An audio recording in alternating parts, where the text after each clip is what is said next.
We've been talking about a lot about the state of the Chicago Bulls roster and what needs to happen for the Bulls to move over to the next phase. We've even talked so much as what needs to happen for the Bulls to be a free agent destination. On today's episode, I want to have some fun. Let's talk about what 3 members of the Chicago Bulls would have to do to become all-stars in next season. We'll take a look at that. Plus, Joe Cowley has a great article written on Matas Buzelis and his upside. And we're talking about why the reporting for Josh Giddey is really all over the place. We're about to get into all that and more right after this.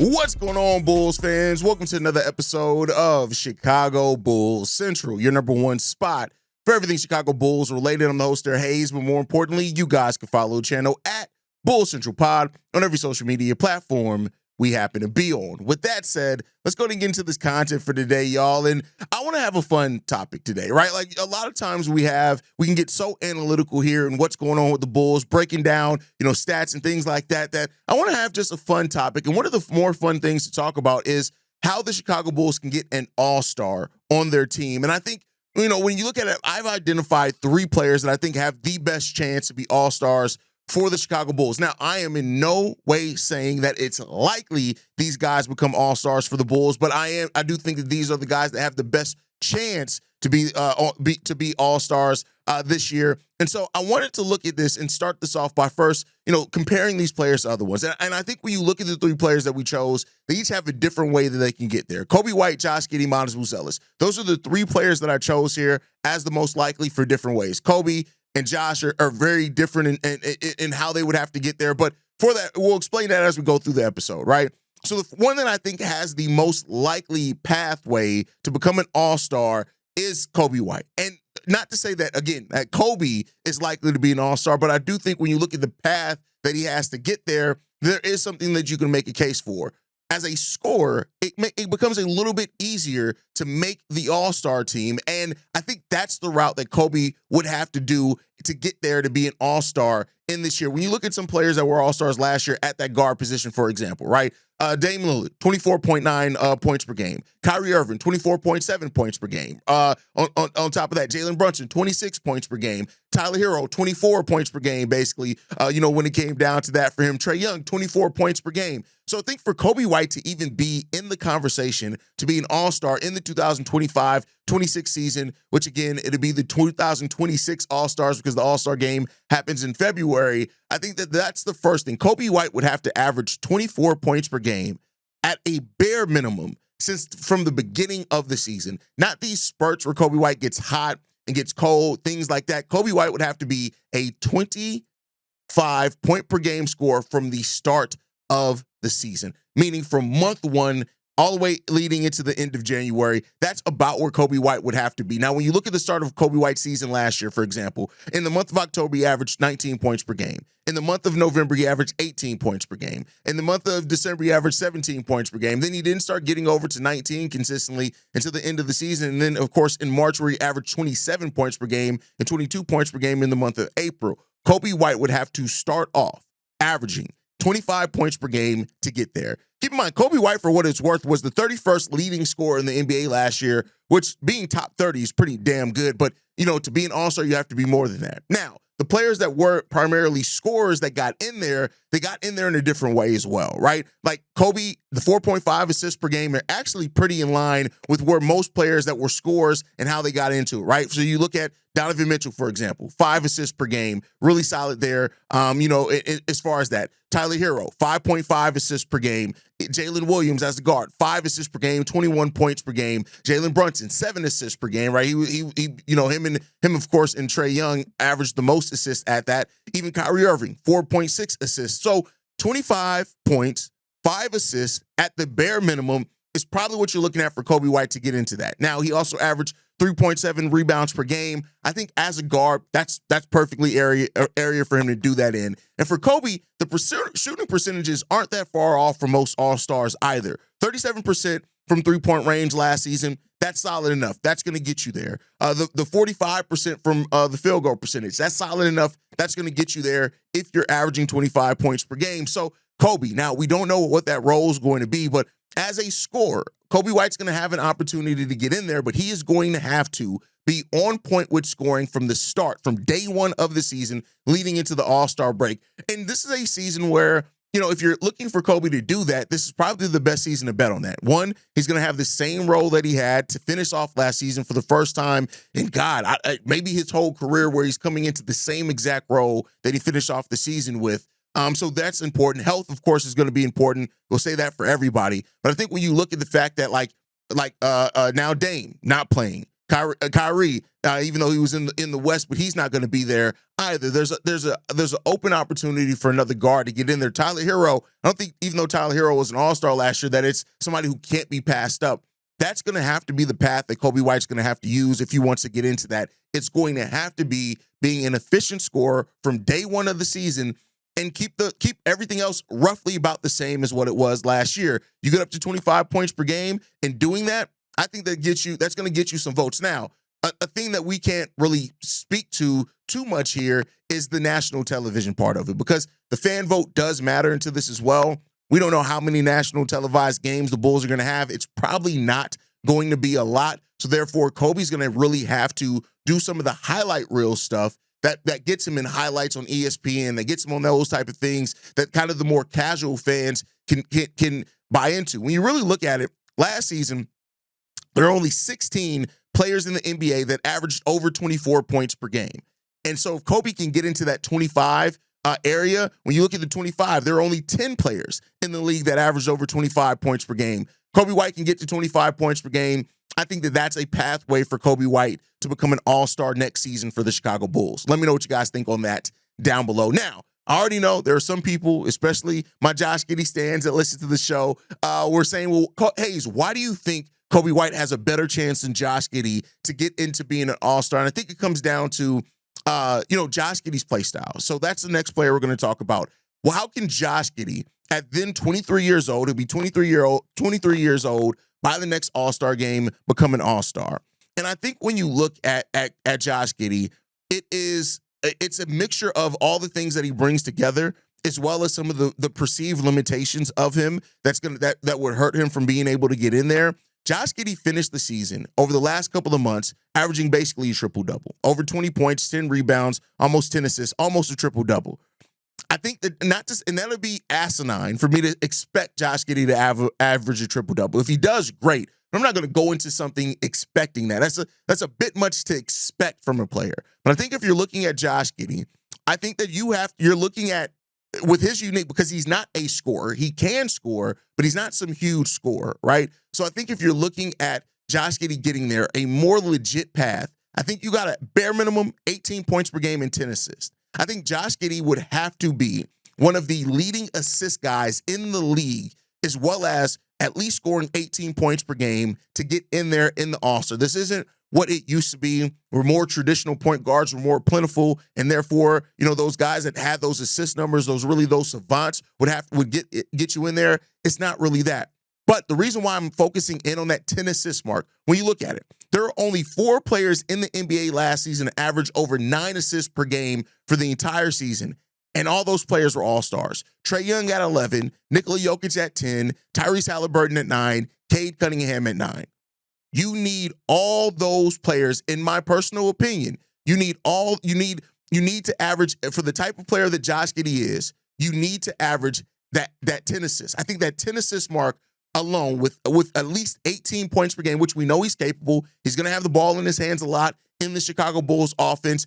And we know that ideally Josh Giddey would be the first to tell you he doesn't need to score a lot to be effective, but I do think we're still going to be calling on him to score quite a bit as well. And I think that's the thing that could get Josh Giddey in. If Josh Giddey averages, and we already know he's going to have at least 8 or 9 rebounds per game, he's still going to be one of the better rebounders on this team next year. If Josh Giddey is near 18 points, 10 assists, and at least 7 to 8 rebounds, which again, I think that's easy for Josh Giddey to get. I think he's going to get that 7 to 8 rebounds pretty easily. If Josh Giddey is close to averaging a triple-double from the start of the season, much like with Coby White, it can't be these spurts. It can't be this hot spurt one month to another. Josh Giddey would have to take advantage of the fact that he's coming into the season with the Chicago Bulls, being the starting point guard, knowing his role from day one. He would have to take advantage of that and leverage that into starting off the season hot. If you can do that, if Josh Giddey can do that, that's where I think Josh Giddey can be an all-star next year.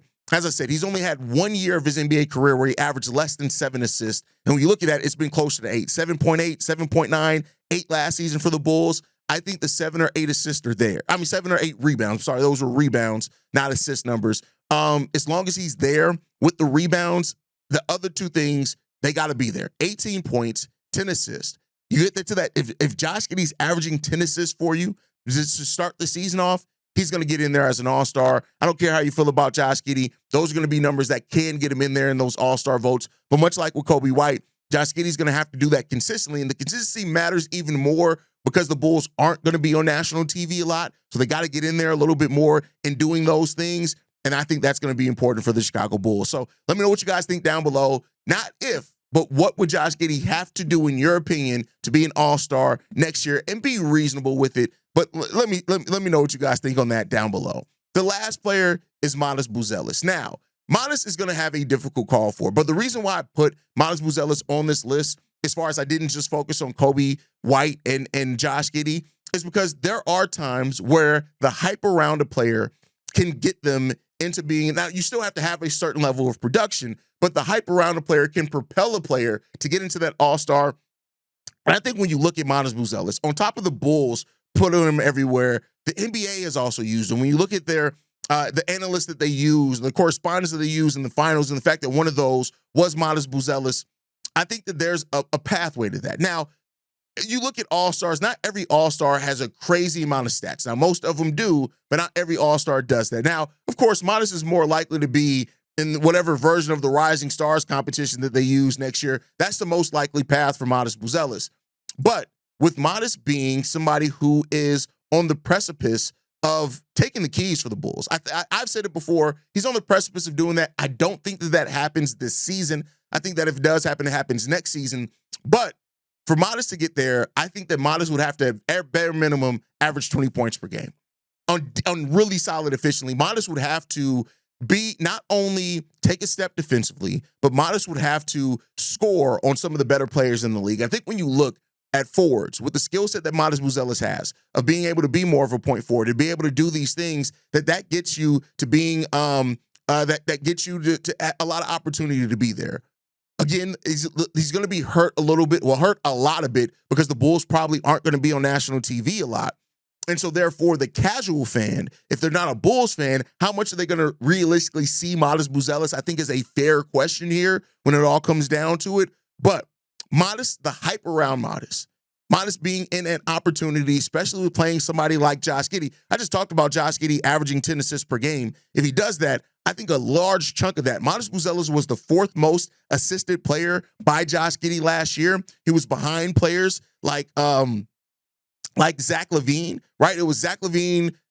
First it was Nikola Vucevic, Zach LaVine, Coby White, and then Matas Buzelis, right? Zach Collins was somewhere in there as well. When you factor in the fact that now Zach LaVine is gone, the fact of the matter, Matas didn't even play a lot at the start of the season, and he still was one of the most assisted players by Josh Giddey. He's going to be in that starting lineup with Giddy right away. The Bulls are going to try to be this fast break, quick team, which is going to get him more opportunities. So I do think that if Matas Buzelis can become a 20-point, and I'm not expecting, I've said it before, I think Matas makes the step up of like 13 to 14 points per game. If we're talking about reality, we're not talking about reality here. We're talking about what needs to happen for him to become an all-star. Two very different things. And I think that you look, he has to average 20 points per game.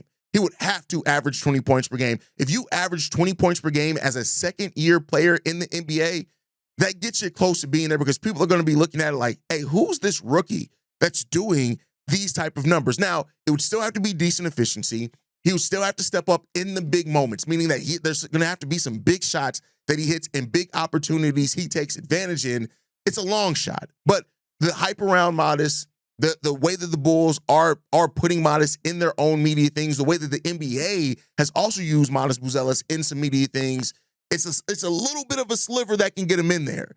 And to get him in there, it's going to have to be through him having the big type performances. So that's what I think would have to happen with Matas. Again, it's a very big, long shot for Matas Buzelis to get in there, and we'll see what happens there. But you guys can let me know. Let me know what you guys think down below about each three of these players. What would they have to do to become all-stars in the 2025-26 season? Who do you see has the most likely path to being an all-star in 2025-26? Let me know that down below. While we're talking about Matas Buzelis, though, Joe Cowley had a great article on Matas Buzelis and talked about Matas. Like, the way that Cowley kind of worded it in the blog is that there's a lot of players with potential on the Chicago Bulls, but as of right now, there's one player with the potential to be elite, and that's Matas Buzelis. Now, we all know the potential that's there in Matas. The sky's the limit for him, really, when you have it. In this article, Joe Cowley pointed out over the last 12 games of the season, 15.8 points, 5.5 rebounds, 1.4 blocks per game, and he shot 53% from the field and a team best 50% from three-point range. Now, I don't expect the 50% from three-point range to maintain. That's not there. But those numbers, I think that those numbers, when we're talking about reality, again, separating ourselves from the all-star conversation, if Matas Buzelis can average 15.8 points per game this season and 5 rebounds and just 1.5 blocks per game, that would be a great second year for Matas Buzelis, and I think that there is that. Now, of course, Joe Cowley goes on to talk about ESPN ranking him 4th in the most interesting sophomores. Again, that goes back to that that hype, that conversation that people around the NBA are taking notice of Matas Buzelis. And while I talked a lot in the All-Star conversation about the fan vote, the media has a vote in that as well. And it does seem like the media is looking at Matas like, hey, Chicago may have the one in this kid, and they could be paying attention over the course of the year, and you could get that media vote as well when it comes down to it. There's a lot of uncertainty around the Bulls, and Matas Buzelis is part of that uncertainty. But when you look at him being 6'10", with the wingspan that he has, the all-around skills that Matas Buzelis has as well, you can very well see how Matas could bring this all together to become a legitimate star for the Bulls. But it's a long way to get there. He still has a lot that he needs to really work on to get there. And I'm just not somebody that's drinking the Kool-Aid in the sense of seeing Matas as the guy that he's ultimately going to become quite yet. There's a lot that he needs to work on, but it's no doubt about it that the potential is there in Matas Buzelis. How much of that potential does he realize? That's the question there. And we know that he's going to put in the work to get there. And so, you know, the Matas Buzelis thing is interesting, mainly because it's been a long time since a Bulls rookie has been talked about in the media generally. Like, even Lauri Markkanen, for the rookie season that he had, really the first 2 years of Lauri were pretty damn good. He didn't really get talked a lot about, and that was more because of Zach LaVine being on the team. The conversation as rookie year was more about when Zach LaVine gets back, people were really kind of seeing what Zach LaVine was going to be, being the number one scorer. That happened as well in Lauri Markkanen's second year. And then the turmoil started, right? And then things started kind of going the other direction with the Bulls and Lauri Markkanen, and the focus became Zach LaVine at that point. Matas is getting talked about a lot right now. And that's not to say that the focus can't shift to Coby or to Giddy or to another player, but you can clearly see that not only is the way that the Bulls are building this team, I'm not saying that it's built around Matas yet, but you can see how Matas' skill set and the potential of what Matas could become at is definitely in the forefront of how the Bulls are thinking through this process. And we'll see what happens there. Matas Buzelis has a great chance, great potential, great opportunity here with the Bulls. We just got to see if he's going to maximize and capitalize on it. But I have a feeling that we're, like I said, by year 3, we're going to be talking about Matas a lot differently. But let me know what you guys think down below on that. Last topic before we get up out of here, Josh Giddey. At this point, everything has been talked about with the Josh Giddey situation. Every possible permutation, whether it's signing trades, whether it's, you know, and it came out yesterday in Brett Siegel's article that the Golden State Warriors are no longer pursuing Josh Giddey. And, you know, I said that when the Jake Fisher report came out. He said that the Warriors reached out, but we don't really know when they reached out. According to Brett Siegel, they've kind of moved on to other things now, so that's not really there for Josh Giddey anymore. And I thought that. It felt like something that maybe the agent floated around that happened, because it probably was a conversation that legitimately happened, but at this point trying to just push some things along, and that makes some sense, right? Ultimately, it just comes down to this one simple fact. That's it, is that Nobody knows what the hell's going on with Josh Giddey and the Chicago Bulls. Nobody knows because, like I said, at this point, everything has been talked about. So you would think that every option, every permutation of a possible deal has been talked about between Josh Giddey's agent and the Chicago Bulls. At this point, you just got to settle on something. I get it. You're probably not going to be happy with the deal. Josh Giddey fans are probably not going to be happy with the deal. We'll deal with the fallout of that as we deal with the fallout because there will be fallout, rightfully so, because of that. But at some point, you just got to get something done and move the hell on. I guess we'll see what that looks like for Josh Giddey and the Chicago Bulls to finally move the hell on. But that's my time for today, guys. Thank you guys so much for tuning in. Make sure you guys are following us at Bull Central Pod. You send us any feedback, questions, comments, concerns, bullcentralpod@gmail.com. Lastly, if you want to leave a text message and our voicemail for the mailbag, the number to do so, 773-270-2799. We are the #1 spot for everything Chicago Bulls related, but that is thanks to you, lovely and beautiful people. And like I like to end every episode on, go Bulls. Love you guys. See you right if you can, y'all. Peace. This has been a presentation of the Break Media.